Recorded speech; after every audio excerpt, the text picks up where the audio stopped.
നമസ്കാരം. എല്ലാ പ്രേക്ഷകർക്കും അതിഥിയിലേക്ക് സ്വാഗതം. കഥ പറഞ്ഞു കേൾപ്പിക്കാൻ വളരെ വൈദഗ്ധ്യമുള്ള ഒരാളാണ് ഇന്ന് നമുക്ക് അതിഥിയായി കിട്ടിയിരിക്കുന്നത്. പ്രസിദ്ധ കഥാപ്രസംഗ കലാകാരൻ മാരായമുട്ടം ജോണി. ശ്രീ ജോണി, അതിഥിയിലേക്ക് സ്വാഗതം. നമസ്കാരം. ഞാൻ പറഞ്ഞതുപോലെ തന്നെ കഥ പറയുക എന്നത്, കഥ കേൾക്കാൻ എല്ലാവർക്കും താല്പര്യമുണ്ടാവും. കഥ പറയുക, വളരെ ലളിതമായി പറയുക, ഇതാണ് ഒരു കഥാപ്രസംഗകൻ്റെ ജോലി. എത്ര കാലമായി ഈ ജോലി തുടങ്ങിയിട്ട്? ഞാനൊരു 25 വർഷമായി 25 വർഷമായിട്ട് ഈ രംഗത്ത്. ഞാൻ എങ്ങനെയായിരുന്നു ഇതിൻ്റെ തുടക്കം എന്ന് പറയുന്നത് 1984 ജനുവരി മാസം 1-ാം തീയതി ഇവിടെ മാരായമുട്ടം CSI ചർച്ചിൻ്റെ ഉദ്ഘാടനത്തോട് അനുബന്ധിച്ച് അവനെ ക്രൂശിക്കുക എന്ന് പറഞ്ഞൊരു കഥാപ്രസംഗം അമരവള CE ശോഭൻ രാജു സംഘവും അവതരിപ്പിക്കുന്നത്. അപ്പോൾ ഈ ഇതിൻ്റെ ഫ്രണ്ടിൽ തന്നെ ഞാൻ ചെന്നിരുന്നു. അപ്പോൾ ഈ കഥാപ്രസംഗം കണ്ടപ്പോൾ ഇതിൻ്റെ ഭാവപ്രകടനം, ഇതിൻ്റെ ആശയ ആവിഷ്കരണം, ഇതിൻ്റെ സംഗീതം, സാഹിത്യം, ഇതുമെല്ലാം കണ്ടപ്പോൾ ഈ കല കൊള്ളാം എന്നെനിക്കൊരു തോന്നലുണ്ടാവുകയും ഈ കല എവിടെയെങ്കിലും അവതരിപ്പിക്കണം എന്നൊരു താല്പര്യം ഉണ്ടാവുകയും ചെയ്തു. പക്ഷേ ഇത് അവതരിപ്പിക്കാൻ എനിക്കൊരു അവസരം ഉണ്ടായി. 1986 ഡിസംബർ മാസം 24-ാം തീയതി അതേ ചർച്ചിൽ തന്നു, അതേ വേദിയിൽ ക്രിസ്തുവിൻ്റെ ജനനം എന്ന് പറഞ്ഞുകൊണ്ട് ഒരു അരമണിക്കൂർ കഥ ഞാൻ ആദ്യമായിട്ട് അവതരിപ്പിക്കുന്നുണ്ടായി. അതിന് മുമ്പ് കഥാപ്രസംഗം കേട്ടിട്ടൊന്നുമില്ല. കഥാപ്രസംഗം കേട്ടിട്ടുണ്ട്, പക്ഷെ ഇതിനോട് അങ്ങനെ അവതരിപ്പിക്കണം, പറയണം എന്നുള്ള ഒരു തോന്നലൊന്നും ഉണ്ടായില്ല. അപ്പോൾ പള്ളിയിലായിരുന്നു തുടക്കം? ചർച്ചിലായിരുന്നു തുടക്കം. ഇത് സ്വന്തം എഴുതി തയ്യാറാക്കിയ ഒരു കഥ പറയായിരുന്നു. അന്ന് എനിക്ക് മുത്തൈ ഭാഗവതർ എന്ന് പറയുന്ന ഒരു ഭാഗവതർ എഴുതി തന്ന ഒരു കഥയാണ് അരമണിക്കൂറുള്ളത്. അതാണ് ഞാൻ ആദ്യമായിട്ട് അവതരിപ്പിച്ചത്. പക്ഷേ ഇത് അവതരിപ്പിക്കുമ്പോൾ അന്ന് നമുക്ക് ഇത് ആദ്യമായിട്ട് അവതരിപ്പിക്കുമ്പോൾ നമുക്ക് പേടിയുണ്ടാവും, പിന്നെ സഭാ കമ്പം ഉണ്ടാവും. അപ്പോൾ ആദ്യമായിട്ട് അവതരിപ്പിച്ചപ്പോൾ ക്ലാർനെറ്റ് ഉണ്ട്, തബലയുണ്ട്, ഹാർമോണിയം ഉണ്ട്, എല്ലാ ഓർക്കസ്ട്രയൊക്കെ ഉണ്ട്. പക്ഷേ ഇത് പറയുമ്പോൾ മേശ പുറത്തുകൊണ്ട് നമ്മളിത് കണ്ടാണ് പറഞ്ഞത്, വായിച്ചു. യഥാർത്ഥത്തിൽ നമ്മൾ കാണാതെ ഇതെല്ലാം മനസ്സിലാക്കി വെച്ച് അങ്ങനെയാണ് കഥാപ്രസംഗം അവതരിപ്പിക്കേണ്ടത്. പക്ഷേ ഇത് അവതരിപ്പിച്ചപ്പോൾ ഇത് ഒരു പേജ് കഥ പറഞ്ഞു, അത് എന്നിട്ട് രണ്ടാമത്തെ പേജായിരിക്കില്ല കിട്ടുന്നത്, മൂന്നാമത്തെ പേജായിരിക്കും. ആകെപ്പാടെ ഒരു പേടിയായിരിക്കും. വെറുതെ അങ്ങനെയാണ് കഥ പറഞ്ഞു. അപ്പോൾ ഞാൻ വിചാരിച്ച അന്നത്തോടുകൂടി ഇത് കഥാപ്രസംഗം അവസാനിച്ചു. ഇതിരുന്ന് രംഗത്തുനിന്ന് പോകാമെന്ന് ഉദ്ദേശിച്ചിരുന്നപ്പോഴാണ് തൊട്ടടുത്തൊരു ചർച്ചിൽ വിളിച്ചു. അപ്പോൾ അവിടെയും ഈ കഥ തന്നെ അവതരിപ്പിച്ചു. അങ്ങനെ ഇരുന്നപ്പോൾ ഞാൻ തത്തിയൂർ ക്ഷേത്രം, അവിടുത്തെ ഒരു ഭദ്രകാളി ക്ഷേത്രം, വളരെ പ്രസിദ്ധമായ, വളരെ കാഥികന്മാരെ കഥ പറഞ്ഞിട്ടുള്ള പ്രസിദ്ധമായ ഒരു ക്ഷേത്രമാണ് തത്തിയൂർ ക്ഷേത്രം. ആ ക്ഷേത്രത്തിൽ എന്നെ കഥ പറയാൻ വിളിച്ചു. ഞാൻ അവിടെ രാഗമേഘങ്ങൾക്കപ്പുറം എന്ന് പറഞ്ഞിട്ട് ഒരു 2 മണിക്കൂർ കഥ അവിടെ അവതരിപ്പിച്ചപ്പോൾ അത് കൊള്ളാമെന്ന് പറയുകയും അപ്പോൾ ഒരു കാഥികനായി ഞാൻ മാറി എന്നുള്ളൊരു തോന്നലുണ്ടാവുകയൊക്കെ ചെയ്ത്. ഈ പള്ളിയിൽ അവതരിപ്പിക്കുമ്പോൾ ക്രിസ്തീയ കഥകൾ തന്നെയാണോ തിരഞ്ഞെടുക്കാറ്? പള്ളിയിൽ അവതരിപ്പിക്കും ക്രിസ്തീയ കഥകൾ. അതുപോലെ ക്ഷേത്രത്തിൽ വരുമ്പോൾ ഹൈന്ദവ പുരാണങ്ങളോ ഒക്കെയാണോ? ക്ഷേത്രത്തിൽ എത്തുമ്പോൾ നമ്മൾ പുരാണ കഥകൾ പറയാറുണ്ട്, അതേപോലെ തന്നെ സാമൂഹിക കഥകളും പറയാറുണ്ട് ക്ഷേത്രത്തിൽ. രാഷ്ട്രീയക്കാരുടെ വേദികളും ചിലപ്പോൾ കിട്ടാറുണ്ടല്ലോ, അങ്ങനെ പോകാറുണ്ടോ? രാഷ്ട്രീയ വേദികളും കിട്ടാറുണ്ട്. രാഷ്ട്രീയ വേദികളിൽ എത്തുമ്പോൾ രാഷ്ട്രീയത്തെ കുറിച്ചുള്ള കഥകൾ നമ്മൾ അവതരിപ്പിക്കാത്തുണ്ട്. എന്നാൽ ഒരു കഥ നമ്മൾ മെയിനായിട്ടൊരു കഥ ഉണ്ടാവും, അതിന്റെ ഇടയ്ക്ക് കൂടെയാണ് നമ്മൾ ഈ രാഷ്ട്രീയം നമ്മൾ പറയുന്നത്. അതിന് പറ്റുന്നൊരു കഥ നമ്മൾ തിരഞ്ഞെടുക്കും. അപ്പോൾ ഒരു ചാക്യാരും കൂടെ ആവണം നമ്മൾ ചാക്യാരാവണം, നമ്മൾ ഫലിതം പറയണം, അതോടൊപ്പം തന്നെ നമ്മൾ സംഗീതം അറിയണം, സാഹിത്യം അറിയണം. ഇത് അവതരിപ്പിക്കാനുള്ള നാടകത്തിന്റെ ഒരു നടന്റെ കഴിവുണ്ടാവണം. എന്തെല്ലാം കലകൾ ഒരു നാടകത്തിന് പോലും ഒരു നടൻ വന്ന് അവതരിപ്പിച്ചിട്ട് അങ്ങ് പോയാൽ മതി. ഇതങ്ങനെയല്ല, 2 മണിക്കൂർ നിന്ന് ഇതെല്ലാം പാട്ട്, സംഗീതം, സാഹിത്യം, പറച്ചില്, ഇതെല്ലാം കൂടെ ഫലിതം, ഇതെല്ലാം കൂടെ ചേർത്ത് പിന്നെ എന്നാൽ അതിനകത്തൊരു നല്ലൊരു കഥയും ഉണ്ടാവണം, എന്നാലേ ജനം ഇരിക്കുകയുള്ളൂ. ഒരു മോണോ ആക്ടും കൂടെ എല്ലാം വേണം. അല്ലേ, സർവ്വതും തികഞ്ഞ ഒരാളിന് മാത്രമേ നമുക്കത് തികഞ്ഞെന്ന് പറയുന്നില്ല, ആർക്കും ഇത് തികയാനൊന്നും പറ്റത്തില്ല. എങ്കിലും എല്ലാത്തിനെ കുറിച്ചുള്ള ഒരു അറിവ് തീർച്ചയായിട്ടും ഉണ്ടാകണം, എങ്കിൽ മാത്രമേ കാഥികൻ കഥ പറഞ്ഞ് നമുക്ക് വിജയിക്കാൻ പറ്റത്തുള്ളൂ.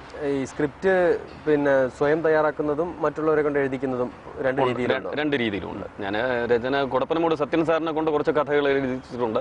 പാലച്ചിറ ബാബു എന്ന് പറയുന്ന ഒരു വളരെ പ്രസിദ്ധരായ കാഥികന്മാർക്ക് എഴുതി കൊടുത്തിട്ടുള്ള കക്ഷിയാണ്. അദ്ദേഹം എഴുതിയ കഥകൾ പറഞ്ഞിട്ടുണ്ട്. എന്നാൽ റേഡിയോ നിലയത്തിൽ കഥ പറയുമ്പോൾ ഞാൻ തന്നെയാണ് അരമണിക്കൂർ തയ്യാറാക്കി പറയാറ്. അപ്പോൾ എഴുത്തും ഒപ്പം വേണം, ഒരു രചനയും കൂടെ ഉണ്ടാവണം. എന്ന് പറഞ്ഞാൽ ചിലപ്പോൾ നമുക്ക് എഴുതി തന്നിരിക്കുന്നത് പോലെ നമുക്ക് ചിലപ്പോൾ പറയാൻ പറ്റില്ല. ചില സമയത്ത് നമുക്ക് അതിൻ്റെയൊക്കെ ചില ഭാഗങ്ങളൊക്കെ മാറ്റേണ്ടതും കുറയ്ക്കേണ്ടതും ഒക്കെ ഉണ്ടാവും. അതൊക്കെ നമ്മൾ കൃത്യമായിട്ട് ചെയ്യും. ഈ പാട്ടും ഇതിന്റെ കൂടെ ഉള്ളതാണല്ലോ? പാട്ടും ഇതിന്റെ കൂടെ, അത് നമ്മൾ തന്നെ രചിക്കും. പാട്ടും നമ്മൾ രചിക്കാറുണ്ട്. ഇതിന്റെ മ്യൂസിക് പിന്നെ എല്ലാത്തിനും ഏതാണ്ട് ഒരേ താളമല്ല, വിവിധ താളങ്ങളിലൂടെയൊക്കെ തന്നെയാണ് നമ്മൾ ചെയ്യുന്നത്. അതിന് പ്രസിദ്ധരായ ആൾക്കാർ, ശ്രീ പത്തനംതിട്ട സുരേഷ്, അതുപോലെ ആലപ്പി ബേബി, ഇങ്ങനെയുള്ള പ്രസിദ്ധരായ ആൾക്കാരാണ് അതിന് സംഗീതം ചെയ്യുന്നതിന്റെ ഓർക്കസ്ട്രേഷൻ, പാട്ടൊക്കെ ട്യൂൺ ചെയ്ത് തരുന്നത്. അതുപോലെ ഇടയ്ക്കുള്ള സീനുകളിലെല്ലാം ഓർക്കസ്ട്രേഷനൊക്കെ ഇടുന്നത് അവരാണ്.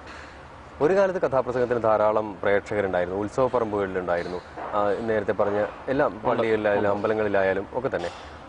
പിന്നീട് ടെലിവിഷൻ വന്നതോടുകൂടിയാണ് നമ്മുടെ ഉത്സവ പറമ്പുകളുടെ രീതിയും എല്ലാം മാറിയത്. നമ്മുടെ ടേസ്റ്റ് ആകെ മാറി. അതിനുശേഷം ഇപ്പൊ ജോണിയൊക്കെ ഈ രംഗത്തേക്ക് വരുന്നത് തന്നെ 80-കളിലാണെന്നാണ് പറയുന്നത്. അപ്പോൾ 90-കളിലൊക്കെ എത്തിയപ്പോഴത്തേക്കും ടെലിവിഷന്റെ ഒക്കെ ഒരു സ്വാധീനം വളരെ കൂടുതലായി. ഇപ്പൊ എങ്ങനെയാണ് വേദി കിട്ടുന്നത്? എത്രമാത്രം പ്രേക്ഷകരുണ്ട്, അല്ലെങ്കിൽ പുതിയ തലമുറയിൽപ്പെട്ട ആളുകൾ എങ്ങനെ ഇതിനെ സ്വീകരിക്കുന്നു എന്ന് പറഞ്ഞാൽ, ഇത് പണ്ട് കാലത്ത് കഥാപ്രസംഗം എന്ന് പറയുന്നത് ഒരു ജനകീയ കലയായിരുന്നു. ആൾക്കാർ ഓടിയെത്തുന്ന സമയമുണ്ടായിരുന്നു. രാവിലെ 6 മണിക്കാണ് കഥാപ്രസംഗം എന്ന് പറഞ്ഞാലും ആൾക്കാരിരിക്കും. എന്ന് പറഞ്ഞാൽ വൈകുന്നേരം 5 മണി തൊട്ട് ഒരു ഉത്സവ പറമ്പിൽ പിന്നെ ആരംഭിക്കുന്ന കഥാപ്രസംഗം തീരുന്നത് രാവിലെ 6 മണിക്കായിരിക്കും. വിവിധ പല ആൾക്കാരും വന്ന് പറഞ്ഞിട്ട് പോകുമ്പോൾ. അപ്പോൾ അതുവരെ ജനങ്ങൾ ഇരിക്കും. ഇപ്പോഴത്തെ തലമുറ എന്ന് പറഞ്ഞാൽ ഒരു 35 വയസ്സിന് മേളിലുള്ളവർ കഥാപ്രസംഗത്തെ ശ്രമിക്കാനുണ്ട്. എന്നാൽ പുതിയ തലമുറ ഇതിനകത്തോട്ട് വരുന്നില്ല. ദൃശ്യമാധ്യമങ്ങളുടെ സ്വാധീനം അത് ഇതിനെ വല്ലാതെ പിടിച്ചിട്ടുണ്ട് എന്നുള്ളത് പിന്നെ സത്യം തന്നെയാണ്. നാടകത്തിനും അതുപോലെ തന്നെ പ്രേക്ഷകരില്ല എന്നുള്ളത് ചുരുക്കമാണ്. പക്ഷേ യുവജനോത്സവ വേദികളിൽ കുട്ടികൾ ഇത് അവതരിപ്പിക്കുന്നുണ്ട്. എന്നാൽ കുറച്ച് കുട്ടികൾ പിന്നെ ഈ കഥാപ്രസംഗം പഠിക്കാൻ വേണ്ടിയിട്ട് വരുന്നുണ്ട്, പിന്നെ ആസ്വദിക്കുന്നു. മത്സരം എന്നുള്ള ലക്ഷ്യത്തിന് വേണ്ടി മാത്രമല്ലേ? മത്സരം എന്നുള്ള ലക്ഷ്യത്തിന് വരുന്നവരും ഉണ്ട്, അല്ലാതെയും ഇതിന് പഠിക്കാൻ വേണ്ടിയിട്ട് തയ്യാറായി വരുന്ന കുറച്ച് പേരും. ഈ കൂടെ ഒരു ടീം വേണമല്ലോ ഇതിന്. അതങ്ങനെ സ്ഥിരം ജോണിക്ക് ഒരു ടീമാണോ? ഓർക്കസ്ട്ര അതുപോലുള്ള? എനിക്ക് പാട്ട് പാടുന്നതിനും ഇതിന് സ്ഥിരമായിട്ടുള്ള ഒരു ടീമാണ് എനിക്കുള്ളത്. ശ്രീ പത്തനംതിട്ട സുരേഷാണ് ഹാർമോണിയം വായിക്കുന്നത്. അതുപോലെ തന്നെ പ്രസിദ്ധരായ ആൾക്കാരാണ്. അതുപോലെ പിന്നെ പൊട്ടങ്കാവ് ജോസ് തബല, ക്ലാർനെറ്റ് അടൂർ ജോയ്, ഗിറ്റാർ ചുള്ളാളം രാജേന്ദ്രൻ, എൻ്റെ കൂടെ ഒരു പയ്യൻ പാടാനുണ്ട് ദിലീപ് നാദശ്രീ, ടൈമിംഗ് വായിക്കാനുണ്ട് ചവറമണി. ഇങ്ങനെ പ്രസിദ്ധരായ ആൾക്കാരാണ്. അപ്പോൾ ഒരു 5-6 പേരുണ്ട്. നമുക്ക് മൊത്തം 7 പേരുണ്ട്. 7 പേര്, ഞാൻ മാത്രമല്ല. എല്ലാവരുടെയും കൂടെ കൂട്ടായ ഇതോടുകൂടെ മാത്രമേ ഈ കഥാപ്രസംഗം നമുക്ക് വിജയിപ്പിച്ചെടുക്കാൻ പറ്റത്തുള്ളൂ. എങ്ങനെയാണ് ഈ കഥ കേൾക്കാൻ ആളുകളുടെ ഒരു താല്പര്യത്തെ? ഇപ്പോൾ നമ്മൾ അറിയാം, നമുക്കൊരു പാരമ്പര്യം അങ്ങനെ ഉണ്ട്. പിന്നെ ഹരികഥ പറയുന്ന ഒരു പാരമ്പര്യം. ഇതിന്നൊക്കെയാണോ ഈ കഥാപ്രസംഗത്തിന്റെ ഒരു തുടക്കം? കഥാപ്രസംഗത്തിന്റെ തുടക്കം എന്ന് പറയുന്നത് തമിഴ്നാട്ടിലെ ഹരികഥ എന്ന് പറയുന്ന ഒരു ഒന്നുണ്ടായിരുന്നു. കൊല്ലവർഷം 1099-ാം ആണ്ട് സത്യദേവനാണ് ഈ കഥാപ്രസംഗം ആദ്യമായിട്ട് അവതരിപ്പിച്ചത്. ഈ പേര് തന്നെ വന്നത് ഡോക്ടർ പൽപ്പുവും കേളപ്പനാശാനും കൂടെ വടക്കൻ പരവൂരിനടുത്ത് ചേന്നമംഗലം എന്ന് പറയുന്ന സ്ഥലത്ത് ഇതിനെക്കുറിച്ചുള്ള ഒരു ആലോചനയും അവതരിപ്പിക്കാൻ കുമാരനാശാന്റെ ചണ്ടാലകുഷിക്കാണ് ചേന്നമംഗലത്ത് ആദ്യമായിട്ട് സത്യദേവൻ അവതരിപ്പിക്കുന്നത്. അപ്പോൾ ഈ അവതരിപ്പിക്കുന്ന സമയത്ത് അന്ന് പിന്നെ ശിവഗിരിയിൽ അദ്ദേഹം പോയി ശ്രീനാരായണ ഗുരുവിന്റെ അനുഗ്രഹം കൂടെ വാങ്ങിയിട്ടാണ് ഈ സത്യദേവൻ കഥ പറയുന്നത്. അപ്പോൾ ഇതിന് കുറച്ചു പേർ പറഞ്ഞു ഹരികഥ എന്ന് തന്നെ ഇടാം. കുറച്ച് അവിടെ കൂടിയത് ഡോക്ടർ പൽപ്പുണ്ട്, കേളപ്പനാശാനുണ്ട്, ഇവരെല്ലാം കൂടെ. അപ്പോൾ ഒരാൾ പറഞ്ഞു കഥ കാലക്ഷേപം എന്നൊക്കെ ഇടാം. അപ്പോൾ അവിടെ മദ്രാസിൽ നിന്ന് മലയാളം പഠിച്ചിട്ടുള്ള ഒരു അധ്യാപകനും തലശ്ശേരിക്ക് അടുത്തുള്ള ഒരാളും അവിടെ സന്ദർഭോചിതമായി അവിടെ എത്തി. കുഞ്ഞിരാമൻ എന്നാണ് അദ്ദേഹത്തിന്റെ പേര്. അദ്ദേഹം പറഞ്ഞു കഥാപ്രസംഗം എന്ന പേരിടാം, അതായിരിക്കും ജനങ്ങൾ അംഗീകരിക്കുന്നത്, അത് ഇഷ്ടപ്പെടുന്നത്. പക്ഷേ അന്നോട്ട് ആ പേരാണ് കഥാപ്രസംഗം എന്നുള്ള രീതിയിൽ കേരളത്തിലുണ്ടായത്. പ്രസംഗവുമായിട്ട് എന്തെങ്കിലും ബന്ധം ഇതിനുണ്ടോ? പിന്നെ കഥാപ്രസംഗത്തിന്റെ ബന്ധമുണ്ട്. ഒരു നല്ലൊരു പ്രാസംഗികനെ കൊണ്ട് പറ്റത്തില്ല എങ്കിലും കഥ എന്ന് പറയുമ്പോൾ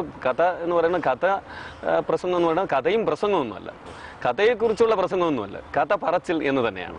ഇത് ഗ്രഹിപ്പിക്കലിന്റെയും രസിപ്പിക്കലിന്റെയും കലയാണ്. ഇപ്പോ ജോണി തിരഞ്ഞെടുക്കുന്ന കഥകൾ എന്തൊക്കെയാണ്? ഞാനിപ്പോൾ തിരഞ്ഞെടുക്കുന്ന കഥകൾ എന്ന് പറയുന്നത് സാമൂഹ്യ കഥകളാണ് കൂടുതലും. സമൂഹത്തിൽ നമ്മളിപ്പോൾ ഒരു ജനകീയ കലയാണെന്ന് ആണ് കഥാപ്രസംഗം. ജനങ്ങളെ ബോധവൽക്കരിക്കാൻ പറ്റുന്ന തരത്തിലുള്ള കഥകൾ, മദ്യപാനത്തിനെതിരെ, അതുപോലെ സ്ത്രീധന പീഡനത്തിനെതിരെ, മയക്കുമരുന്നിനെതിരെ, പിന്നെ ഭീകരവാദത്തിനെതിരെ, ഇതിനൊക്കെ എതിരെയായിട്ട് ജനങ്ങളെ ബോധവൽക്കരിച്ച് കൊണ്ടുവരാൻ നമുക്ക് എന്തൊക്കെ സാധിക്കും. അതാണ് ഞാൻ എന്തായാലും ഒരു കഥ ഞാൻ അവസാനിപ്പിക്കുമ്പോൾ, ഞാനൊരു ക്രിസ്തീയ കഥ പറഞ്ഞാലും അതിനകത്ത് ഞാനൊരു സന്ദേശം നൽകിക്കൊണ്ടാണ് അവസാനം നിർത്തുന്നത്. അപ്പോൾ ഒരു സന്ദേശം അടങ്ങുന്ന ഒരു സന്ദേശം വേണം, ഒരു പരിപാടിയാണ്. അത് വേണം, അവസാനം ഒരു സന്ദേശം ഉണ്ടാവണം.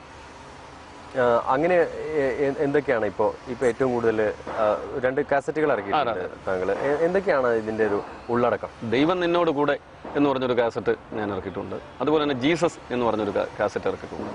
പിന്നെ എന്ന് പറയുന്നത് നമ്മൾ ഇപ്പോൾ ഈ വർഷം എന്ന് പറയുന്നത് അവർക്കും ഓണം ഉണ്ടായിരുന്നു. കാസറ്റ് ഇറക്കിയതല്ല, അതിനകത്ത് ഒരു 14 വയസ്സിന് താഴെയുള്ള ബാലികാ ബാലന്മാരെ കൊണ്ട് ജോലി ചെയ്യിപ്പിക്കുന്നത് ശിക്ഷാർഹമാണ് എന്നുള്ളൊരു സന്ദേശമാണ്. ദക്ഷിണേന്ത്യൻ സംസ്ഥാനങ്ങളിലെ, ശിവകാശിക്കടുത്തുള്ള ദക്ഷിണേന്ത്യൻ സംസ്ഥാനങ്ങളിലെ പട്ടണങ്ങളിലെ ഫാക്ടറികളിൽ രാവന്തിയോളം എല്ലുനുറുങ്ങ് പണിയെടുക്കുന്ന ബാലികാ ബാലന്മാരുടെ എണ്ണം ഇന്നും ഒട്ടും കുറവല്ല. ശിവകാശിയിലെ കരിമരുന്ന് ശാലകളിൽ 8-9 വയസ്സ് പ്രായമുള്ള ബാലികാ ബാലന്മാർ കരിമരുന്നിനോട് ഇന്നും മല്ലിടുന്നു. അതിനെതിരെ ഇവിടെ പ്രതികരിക്കാൻ ആരുമില്ല. അതിനെതിരെ നമുക്ക് തന്നെ ഇവിടെ തൃശ്ശൂരൊക്കെ അപകടം ഉണ്ടായി ധാരാളം, പടക്കശാലയിൽ. അപ്പോൾ അതിനെതിരെ ജനങ്ങളെ ബോധവൽക്കരിക്കാൻ വേണ്ടിയിട്ട് ഉള്ളൊരു സന്ദേശമാണ് ഞാൻ അതിനകത്ത് നൽകിയത്. എനിക്ക് ഏറ്റവും ഇഷ്ടപ്പെട്ട ഒരു കഥാപ്രസംഗ ഭാഗം പ്രേക്ഷകർക്ക് വേണ്ടിയിട്ടുണ്ട്. സഹൃദയ സമക്ഷം ഞാൻ അവതരിപ്പിക്കുന്ന കഥ അവർക്കും ഓണമുണ്ടായിരുന്നു. കാളവണ്ടികൾ തേരോട്ടം നടത്തുന്ന ഗ്രാമത്തിൻ്റെ കിഴക്കേ ഓരത്തുകൂടെ നീണ്ട് വളഞ്ഞു കിടക്കുന്ന നാട്ടുപാത, റബ്ബർ മരങ്ങളും കവുങ്ങിൻ തോട്ടങ്ങളും ഭാഗമായി കിടക്കുന്ന കൊച്ചു കൊച്ചു നെൽപ്പാടങ്ങളും അവയ്ക്കും അപ്പുറത്ത് തല ഉയർത്തി നിൽക്കുന്ന മലമടക്കുകളും ഈ ഗ്രാമത്തിൻ്റെ നിസ്തന്ത്രമായ ചേതനത്തെ തേജവുമയമാക്കുന്നു. പള്ളിമണികളുടെയും ബാങ്കുവിളികളുടെയും ശംഖ് ധ്വനിയുടെയും മാറ്റുലി ഈ ഗ്രാമഭൂമിയെ തികച്ചും ആത്മീയവക്താക്കുന്നു. ചേതോഹരമായ ഈ ഗ്രാമചൈതന്യം നമ്മെ ആകർഷിച്ചില്ലെങ്കിൽ അത്ഭുതമെന്നേ പറയാൻ പറ്റുകയുള്ളൂ. പൊന്നോണക്കിളിപാടും നെല്ലോലക്കിളിപാടും പൊന്നിൻ തുമ്പികൾ പാറും, പൊന്നോണക്കിളിപാടും നെല്ലോലക്കിളിപാടും പൊന്നിൻ തുമ്പികൾ പാറും, പൂം തളിരും പൂത്തകിനാവും പുഴുകിയുറങ്ങും ഗ്രാമം, പൂം തളിരും പൂത്തകിനാവും പുഴുകിയുറങ്ങും ഗ്രാമം, പൊന്നോണക്കിളിപാടും നെല്ലോലക്കിളിപാടും പൊന്നിൻ തുമ്പികൾ പാറും. ഒരു ഗ്രാമത്തെക്കുറിച്ച് വർണ്ണിച്ചുകൊണ്ട് തുടങ്ങുന്ന ഒരു സംഭവം. ഒപ്പം അഭിനയം ഉണ്ടാവും. ഈ സംഭാഷണ ഭാഗങ്ങൾ കഥാപ്രസംഗത്തിൽ ഉൾപ്പെടുത്തുന്ന പതിവുണ്ടോ? ഉണ്ട്. സംഭാഷണ ഭാഗങ്ങൾ വേണം എന്ന് പറഞ്ഞാൽ കാഥികന്റെ ശക്തി എന്ന് പറയുന്നതിന് ശബ്ദമാണ്. ശബ്ദവിന്യാസത്തിന്റെ വൈവിധ്യമാണ് അതിന്റെ സൗന്ദര്യം. അങ്ങനെ ഒരു സംഭാഷണ ഭാഗം ഒന്ന് അവതരിപ്പിക്കാവോ? അങ്ങനെ ഒരു സംഭാഷണ ഭാഗം ഞാൻ അവതരിപ്പിക്കും. നമുക്കറിയാം, യഥാർത്ഥത്തിൽ ഉണ്ണിയാർച്ച ആറ്റുമണമേലുള്ളതല്ല. അവൾ ജനിച്ചത് കടത്തനാട്ടിലെ അതിപ്രശസ്തമായ പുത്തൂരം തറവാട്ടിലാണ്. അച്ഛൻ 7 അംഗം വിട്ട് ജയിച്ച, 12 അംഗം പദവി തീർത്ത, 22 അംഗം താരിതാഴ്ച കണ്ണപ്പ ചേകവർ. ഇങ്ങനെയുള്ള ഒരു സ്ട്രെസ് ചെയ്ത് പറയുന്ന സംഭാഷണ ശൈലി ഇതിനകത്തുണ്ടാവും. ഇടയ്ക്കിടയ്ക്ക് എന്ന് പറഞ്ഞാൽ ഓരോ കഥാപാത്രങ്ങളെയും നമ്മൾ സ്ട്രെസ് ചെയ്ത് ഓഡിയൻസിന്റെ ഹൃദയത്തിൽ ഗ്രഹിപ്പിക്കുന്നതാണ് നമ്മൾ ചെയ്യുന്നത്. ഒരു വല്ലാത്ത ശബ്ദ നിയന്ത്രണം, ശബ്ദ നിയന്ത്രണം വേണം. നമ്മൾ പതുക്കെ പറയേണ്ടടുത്ത് വളരെ സൗണ്ട് കുറച്ച് പറയേണ്ടടുത്ത് വളരെ കുറച്ച്, എന്നാൽ നേരത്തെ എന്ന് പറഞ്ഞാൽ കുറച്ച് കൂട്ടേണ്ടടുത്ത് കൂട്ടി. എന്നാൽ ചില കഥാപാത്രങ്ങൾ പിന്നെ സാമ്പശിവന്റെയൊക്കെ നമ്മുടെ ഐഷ പറയുമ്പോൾ അധ്യമാൻ എന്നിങ്ങനെ ഉറക്കെ പറയേണ്ടി വരും. അപ്പം എന്ന് പറഞ്ഞാൽ ആ കഥാപാത്രം അത്രയും പിന്നെ ഭീകര രൂപിയാണെന്ന് നമുക്ക് കാണിക്കാൻ വേണ്ടി ജനങ്ങൾ ആ ശബ്ദം കേൾക്കുമ്പോൾ തന്നെ മനസ്സിലാവും ആളൊരു വെട്ടുകത്തിയുമായിട്ട് വരുന്നവനാണെന്നുള്ള കാര്യം മനസ്സിലാവും. ഇപ്പൊ എത്ര പേരുണ്ട് ഈ രംഗത്ത്? ഏകദേശം 100-100-ലധികം ആൾക്കാരും ഉണ്ട് കഥാപ്രസംഗം പറയുന്നത്. കാര്യമായി തെക്കൻ കേരളത്തിലാണ് കാര്യമായിട്ട് നടക്കുന്ന കഥാപ്രസംഗം ഉള്ളത് തെക്കൻ കേരളത്തിൽ തന്നെയാണ്. കൊല്ലം ഭാഗം, കൊല്ലമാണ് ഇതിന്റെ ഒരു ആസ്ഥാനം എന്ന് പറയും. എന്നാൽ തിരുവനന്തപുരം ഒട്ടും പിന്നിലല്ല. തൊട്ട് പിന്നിൽ നമ്മൾ ഉണ്ട്. കൊല്ലം, തിരുവനന്തപുരം ഇതൊക്കെ ഭാഗങ്ങളിലാണ് കഥാപ്രസംഗനും കാതികരും കൂടുതലായിട്ടുള്ളത്. ഇപ്പോൾ ഔദ്യോഗികമായി കോഴ്സ് തന്നെ നടത്തുന്നുണ്ട് കഥാപ്രസംഗത്തിന്. ഉണ്ട്. അതൊക്കെ എത്രമാത്രം ഫലവത്താണെന്ന് പറഞ്ഞാൽ SMV ഹൈസ്കൂളിൽ ഇതിന്റെ കഥാപ്രസംഗ കോഴ്സ് നടത്തുന്നു. അവിടെ 1999 ഞാൻ അവിടുത്തെ ഒരു വിദ്യാർത്ഥിയാണ്. അവിടെ വി ഹർഷകുമാർ, പിന്നെ കടാമംഗലം സദാനന്ദൻ, ജോസഫ് കൈമപ്പറമ്പൻ എന്ന് പറയുന്ന പ്രസിദ്ധരായ ആൾക്കാരുടെ കീഴിൽ ഞാൻ കഥാപ്രസംഗം അഭ്യസിച്ചിട്ടുണ്ട്. അപ്പോൾ ഇത് അവിടെ പഠിപ്പിക്കുന്നുണ്ട്. അവിടെ ധാരാളം ആൾക്കാർ അവിടെ നിന്ന് പഠിച്ചിറങ്ങുന്നുണ്ട്. കഴിഞ്ഞ തലമുറയിലെ ഏറ്റവും ആരാധ്യനായിട്ടുള്ള കഥാപ്രസംഗക്കാരൻ ആരാണ്? കഥാപ്രസംഗത്തിൽ ആരാധ്യനെന്ന് നമുക്ക് തീർച്ചയായിട്ടും പറയുമ്പോൾ പിന്നെ വി സാംബശിവൻ സാറിന് പറയാതിരിക്കാൻ പറ്റത്തില്ല. അദ്ദേഹം കഥ പറഞ്ഞു കഴിഞ്ഞാൽ തീർച്ചയായിട്ടും വേദികളിൽ കഥാപാത്രങ്ങൾ പ്രത്യേകിച്ച് വരുന്നത് പോലെ തന്നെ തോന്നും. എന്താണ് അദ്ദേഹത്തിന്റെ ശബ്ദവിന്യാസത്തിന്റെ വൈവിധ്യം തന്നെയാണ് അതിന്റെ ഒരു പ്രധാനം. അതുപോലെ പാടാനും അതിൻ്റെയൊക്കെ ഉള്ളൊരു കഴിവുള്ള ആൾക്കാരെ പിടിച്ചിരുത്തുന്ന ഒരു തരത്തിലുള്ള ഒരു കഥാപ്രസംഗം തന്നെയാണ് സാംബശിവൻ അവതരിപ്പിച്ചത്. ഒരു സിനിമ കണ്ട് ഇറങ്ങുന്ന പ്രതീതിയായിരിക്കും ഒരു കഥാപ്രസംഗം കേട്ട് കഴിഞ്ഞ് ഇറങ്ങുന്ന ആൾക്കാർക്ക് ഉണ്ടാകുന്നത്.